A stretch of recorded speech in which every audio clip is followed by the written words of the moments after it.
Matutupad na po ang hiling ng mga DDS at ni Senator Robin Padilla na kasuhan si Pastor Quiboloy sa korte. Di po ba yun po yung bukang bibig nila na bakit pa daw pinapatawag sa Senate, sa Congress? Total naman, hindi naman daw po korte ang Senate at Congress, no? So, bakit hindi na lang daw kasuhan? Actually, kinasuhan na po si Pastor Quiboloy dati sa Davao. At sa pagkakaalam po natin ay na-dismiss, no? Hindi natin maiwasang isipin na baka kaya na-dismiss kasi kaibigan yung namumuno sa Davao. Hindi po ba? Hindi po natin maiwasang isipin yon. Ngayon naman po, kapapasok lang ng balita ngayong araw, March 4, 2024, ang sabi dyan sa balita ng ABS-CBN, breaking, Justice Secretary Jesus Crispin Remulla says qualified trafficking and child abuse cases will be filed by prosecutors in Pasig City. Sa Pasig naman ngayon, and Davao City against Kingdom of Jesus Christ leader Pastor Apollo Quiboloy. So, nako, mukhang naging matalino na po ang mga nagsasampa ng kaso kay Pastor Quiboloy. Sa dalawang magkaibang lugar nila, isasampa ang mga kaso, isasampa nila sa Pasig City at saka sa Davao City. Yung mga sinampang kaso dati kay Pastor Quiboloy sa Davao, na-dismiss nga po, ano. So, tingnan natin ngayon, yung mga panibagong kaso na isasampa. Ang isa sa natandaan ko, sabi dyan, qualified trafficking and child abuses, no. Sa pagkakaalam ko, pag sinabing qualified, wala pong bail yan, walang piyansa, no. Yun lang po yung pagkakaalam ko, no. Pwede po kayo magtanong sa mga eksperto. Kung in case naman na pwede silang bigyan ng chance, no, para mag-petition for bail, sa kasalukuyan na pinipetition nila yon, sa pagkakaalam ko nakakulong po siya, no. Hindi siya papalayain unless maaprobahan po yung petition for bail. Pero pag sinabing qualified, ang alam ko diyan, wala pong bail yan no. So malalaman po natin bukas yung subpoena ni Senator Risa kay Pastor Quiboloy, March 5, malalaman natin kung dadalo siya or hindi, no? And then ito, kapag sinampahan ng kaso, malalaman natin na kapag nag-serve ng warrant of arrest ay kung susunod ba si Pastor Quiboloy sa proseso ng batas. So most likely, makikita natin si Pastor Quiboloy ay magkakaroon ng mugshot at ma-detain po, no? Yun po yung nakikita ko. At ito naman yung gusto ng mga DDS, di ba? Ni Senator Robin Padilla na wag nang umattend ng hearing. Napaka-bias talaga ng mga yan Yan si Senator Robin Padilla, may mga pinapatawag silang mga resource person, mga inaakusahan sa mga Senate inquiry nila, no? Sa mga hearing nila sa Senate. Pero bakit ganito na parang pag kay Pastor Quiboloy, parang exempted sa Senate hearing, no? Ano pala yung pinagagawa ng iba't ibang committee dyan sa Senate na may pandinig, no? So dapat ba yon ay wag nang gawin, 'di ba? No? So nakikita natin na bias si Robin Padilla. And yung mga DDS nga, lagi nila sinasabi na hindi naman korte ang Senate, no? So ito na, ayan, isasampa na sa korte. So maipapangako ba ng mga DDS, no? Masasabi ba nila, kung hindi nila maipapangako, masasabi ba nila na dapat nang umattend si Pastor Quiboloy, no, sa hearing sa korte, at kapag may warrant of arrest, dapat niyang isubmit ang sarili niya sa mga authorities, no? Masasabi kaya nila yon? Makakapanawagan kaya sila kay Pastor Quiboloy kapag nangyaring masampahan na siya ng kaso sa korte? No, ayan po ay mismo kay Justice Secretary Crispin Remulla. No, so most likely madedetain po si Pastor Apollo Quiboloy kapag nangyari ito. At mukhang wala pong piyansa yan sa pagkakaintindi ko.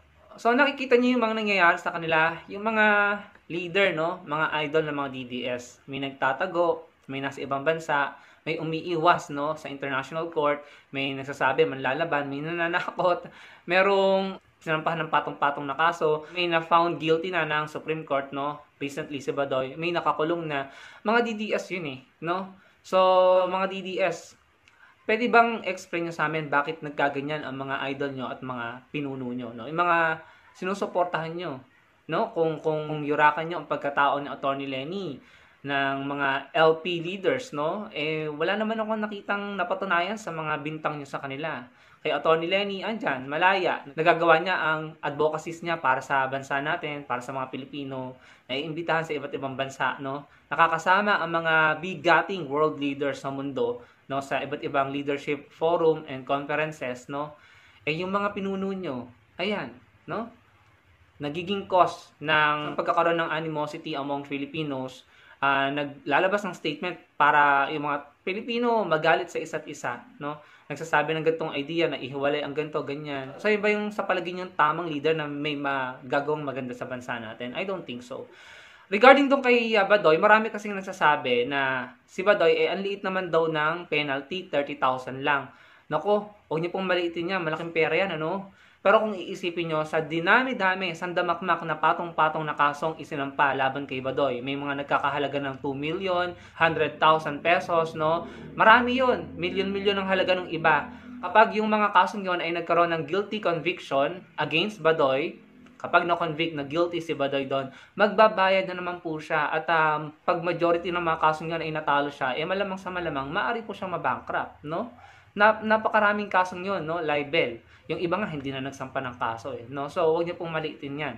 Yung katotohanan na may natalong kaso si Badoy at nagkaroon siya ng guilty conviction, malamang sa sandamakmak na kasong isinampa sa kanya, magkakaroon din siya ng marami pang guilty conviction at magbabayad po siya ng malalaking halaga. So, yan ang resulta, no? Yan ang nangyayari sa kanila.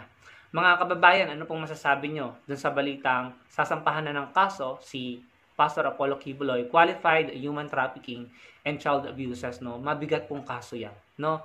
So, alam nyo, yung mga nagtatanggol kay Pastor Quiboloy, hindi natin maiwasang isipin na baka may napapakinabang sila, kaya sila nagtatanggol, no? Yung sinasabi nila na, ay, ganito naman si Pastor, mabait, no? Hindi naman namin naranasan yung mga sinasabi ng mga nag-aakusa kay Pastor. Pero, eto nga po yung sinasabi natin, just because mabait sa inyo, or may natatamasa kayong maganda, kaginhawaan, or hindi nyo naranasan yung hindi magandang naranasan ng iba, hindi ibig sabihin nun ay hindi nagawa ni Pastor Quiboloy yun. Kaya nga merong Korte at Senado, may mga hearings na pinapatawag siya na dapat niyang daluhan para mapatunayan niya na siya ay inosente, para malaman ng buong Pilipinas ang totoo. Ano po? Kaya dito kay ate, ito si ate sinasabi niya, hindi daw sila binibigyan ng karapatang magsalita. Ito, pakinggan nyo. Ayan, pakinggan nyo. Ano nangyayari sa Pilipinas ngayon? Punong-puno ng pagdudusa dahil sa ginagawa ninyo. Wala nang freedom kami magsalita. Ginugurgur nyo ang gusto nyong gurgurin. Sa pagkakaintindi ko, ang sabi niya, hindi sila binibigyan ng karapatang magsalita, no? Mali maling-mali. Yan nga siya, nakakapagsalita nga siya sa social media, sa publiko As a matter of fact, pinapatawag nga po, pinapasupina si Pastor Quiboloy sa Senate hearing para mailahad niya ang kanyang sarili, para maipakita niya ang kanyang katotohanan, no? Para masagot niya ang mga akusasyon ng mga nag-aakusa sa kanya. So, yung Senate ay napakagandang platform, no? Napakagandang venue para makapagsalita siya. Kaso ayaw niyang dumalo. Baka naman sabihin nila, sinampahan ng kaso sa korte, hindi pa rin sila bibigyan ng kakayahan or karapatang magsalita. Ay, nasa korte na. So, magkakaroon na ng hearing. Mailalahad na ng camp ni Pastor Quiboloy kasama ng kanyang mga abogado ang kanilang side, ang kanilang katotohanan para patunayan sa buong Pilipinas na yung mga akusasyon laban sa kanya ay hindi totoo. So, yun lang mga kababayan, mga kakamping, ano pong masasabi nyo sa binahagi ko sa inyo. Maraming salamat kung ikaw ay nakapunta sa puntong ito or sa part na ito ng video. Malaking tulong po yan sa atin. At sana po malike nyo ang video na ito at makapag-comment kayo. Magkita-kita tayo sa susunod kong video. Salamat po.